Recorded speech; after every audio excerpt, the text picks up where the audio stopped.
Audio Renaissance presents Grammar Girl's Quick and Dirty Tips to Clean Up Your Writing by Mignon Fogarty.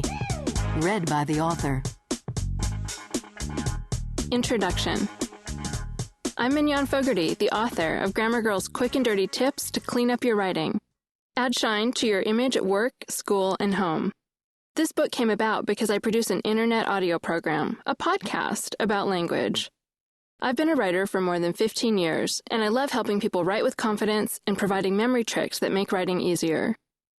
Most of the topics in this book come directly from real-life questions that have been submitted by my podcast listeners. Whereas our parents often communicated by telephone, with the availability of email and instant messaging today, we're more likely to communicate by writing.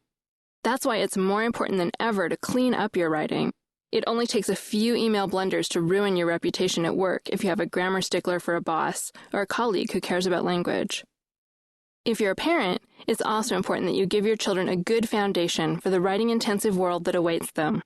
Set a good example by using words correctly when you talk to them, and you'll be giving them a leg up in school and at work.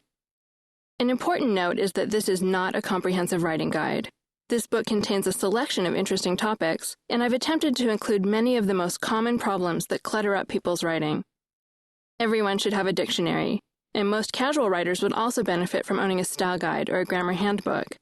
I know that I reach for reference books at least 10 times a day.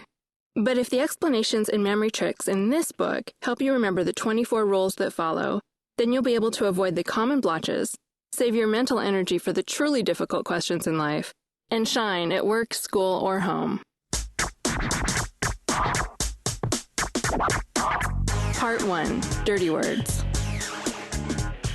There are some pairs of words that are frustratingly easy to confuse. Sometimes it's because they sound alike, and sometimes it's because they have similar meanings. More than half of the questions I get from listeners are about these confusing word pairs. I imagine people staring at the computer screen, frozen with fear because they don't know whether to use further or farther, and finally giving up and rewriting the whole sentence to avoid the issue altogether. That's a good way to deal with it if you're unsure, but these confusing word pairs are my favorite topic because it's usually easy to come up with helpful memory tricks.